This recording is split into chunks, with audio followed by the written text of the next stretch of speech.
வணக்கம்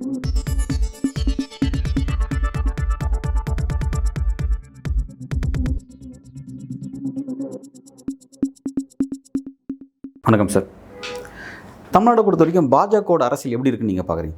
தமிழ்நாட்டை கைப்பற்றுவது, தமிழ்நாட்டில் ஆட்சியை கைப்பற்றுறது அப்படிங்கிறது பாஜக இந்தியாக்கள் இலக்காக இருக்குது. அதை நோக்கி அவங்களுடைய பொலிட்டிக்கல் ஆக்டிவிட்டி நீங்கள் எப்படி பார்க்குறீங்க? ஆக்கப்பூர்வமான ஆக்டிவிட்டியாக இருக்கா இல்லை? இந்த கேள்வியே தப்பு. ஆக்கப்பூர்வமான ஆக்டிவிட்டி பிஜேபியோட நடவடிக்கை எது ஆக்கப்பூர்வமாக இருக்கும்? ஏன் இந்த குழப்பம் உங்களுக்கு? இல்லை, ஏன்னா ஆட்சியை பிடிக்கணும் செய்யணும் அது ஆக்கப்பூர்வமான வார்த்தை எப்படி வரும்? பிஜேபியை பற்றி பேசும்போது எதுவுமே ஆக்கப்பூர்வமானது. பிஜேபிக்கு எது நல்லதுன்னு என்ன கேள்வி கேட்பாங்க. பிஜேபிக்கு நல்லதுன்னு எதுக்கு என்ன எது கேட்குறேன்? பிஜேபி எது கெட்டதுன்னு கேள்வி நான் சொல்கிறேன். அந்த கட்சி அரசியல் அரங்கிலிருந்து அகற்றப்பட வேண்டும் என்று சொல்லுபவன் நான். அல்லது குறைந்தபட்சம் ஓரங்கட்டப்பட வேண்டும். அரசியல் ரீதியாக அவர்கள் ஓரங்கட்டப்பட வேண்டும். பெரும்பான்மை மதவெறியை தூக்கி பிடிக்கிற அந்த கட்சி இந்திய அரசில் ஓரங்கட்டப்பட வேண்டும். தமிழக அரசில் ஏற்கனவே ஓரங்கட்டப்பட்டிருக்கு, இன்னமும் ஓரங்கட்டப்பட வேண்டும். அதான் என் விருப்பம். என்னோட கேள்வி எதுக்காக அப்படி கேள்வி கேட்டேன்னா, இப்போ 26 நோக்கி பெரிய அளவில் இன்ட்ரெஸ்ட் காட்டுறாங்க, ஆட்சி கைப்பற்றணும்னு நினைக்கிறாங்க. அப்படி இருக்கும் பொழுது அதை நோக்கி வரக்கூடிய மோடியோ அமித்ஷாவோ பாஜகவோ இந்துத்துவ விஷயத்தை கையில் எடுக்கிறது, இல்லை தங்களுடைய அதாவது திட்டங்கள் மூலமாக மக்களை கவர்வதை விட்டுட்டு இந்த மாதிரியான விஷயத்தில் கான்சன்ட்ரேட் பண்ணுறது அப்படிங்கிறது, அது அந்த பேட்டர்ன் எப்படி இருக்குன்னு பார்க்குறேன். அது ரொம்ப அவங்க பண்ணுற ஸ்ட்ராட்டஜிக் பிளண்டர்.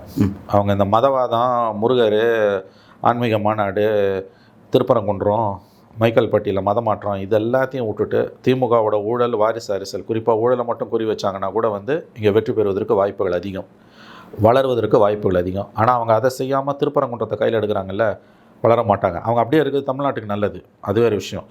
என்றைக்காவது சுதாரிச்சுக்கிட்டோன்னா அது திமுகவுக்கு ஆப்பு, தமிழ்நாட்டுக்கும் ஆப்பு. அது அவ்வளோதான். நீங்கள் வளர்கிறதுக்கு ஊழலை கையில் எடுத்தினா வளரலாம், நீ மதவாதத்தை கையில் எடுத்தினா வளர மாட்டேன். ஸ்ட்ராட்டஜிக் பிளண்டர் மட்டும் தான் பார்க்குறீங்களா? ஒழுங்காக இருக்கும். இந்தியா பூரா வெற்றி பெறுவதற்கு ப்ராக்டிக்கலாக ஒழுங்காக இருக்கவன் தமிழ்நாட்டில் மிகப்பெரிய தப்பை பண்ணிக்கிட்டு இருக்கான். ஸ்ட்ராட்டஜிக் பிளண்டர் தான் நான் பார்க்குறேன். அது அப்படியே இருக்கட்டும். அது அவங்க திருந்தக்கூடாது, அப்படியே இருக்கணும். அவங்கள திருந்தலாம் நம்ம சொல்லக்கூடாது. எதுக்கு அவங்க திருந்தினாங்கன்னா நாட்டுக்கு நல்லது இல்லை.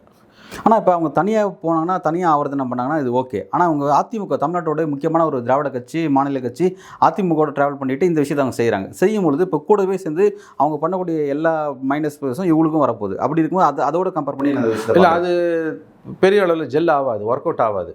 அதிமுக அவங்களோட சேர்ந்து அழியும். அதனால் அப்படியே போட்டோம். அது அதிமுகவும் சேர்றதால மதவாதம் வளர்ந்துருமான்னு கேட்குறீங்க. லாங் டேர்மில் வளரலாம், இந்த டேர்மில் இந்த 26 வளராது. திருப்பரங்குன்ற இஷ்யூவை கையில் எடுக்கிறதால பிஜேபிக்கு வரக்கூடிய கெட்ட பேர் அதிமுகவுக்கு தான் வரும். இப்போ யோகி ஆதித்யநாத்தை கூட்டினு வந்து மதுரையில் மேடை ஏற்றினா அதோட பழி அதிமுகவுக்கு வரும். வரட்டுன்றேன். கூட சேர்ந்த பாவத்துக்கு அனுபவி. லாங் டேர்மில் 10 வருஷத்தில் தமிழ்நாட்டில் மதவாதம் வளரலாம், ஆனால் இந்த தடவை வளராது.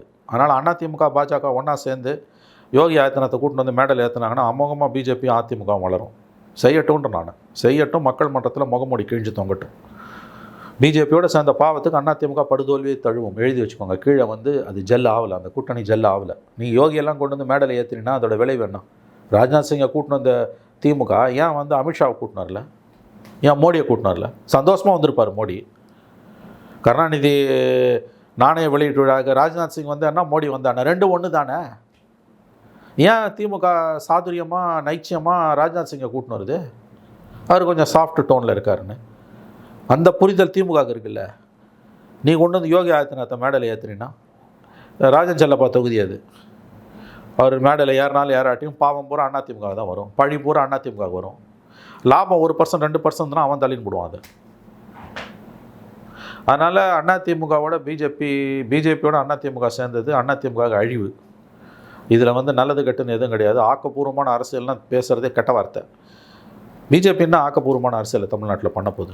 மதவெறி வளர்ந்துட்டு இருக்குது தமிழ்நாட்டில். மெல்ல மதவெறி வளர ஆரம்பிச்சிருக்கு. அந்த வைரஸ் இப்பயே பரவ ஆரம்பிச்சிருக்கு. தெரிஞ்சோ தெரியாமலோ அதிமுக அந்த பாவத்துக்கு துணை போயிட்டுருக்குது. அதனால் இவர்கள் படுதோல்வியை தழுவார்கள். இவங்க ஜெயிக்க மாட்டாங்க, கண்டிப்பாக ஜெயிக்க மாட்டாங்க. அடுத்த கட்ட நகர்வு எதை நோக்கிங்கிறத பொறுத்து வந்து பார்க்கலாம். நன்றி சார். இந்த வீடியோ உங்களுக்கு பிடிச்சிருந்தா லைக் பண்ணுங்க, மறக்காம சப்ஸ்கிரைப் பண்ணுங்க, கூடவே உங்க ஃப்ரெண்ட்ஸ்க்கு ஷேர் பண்ணுங்க.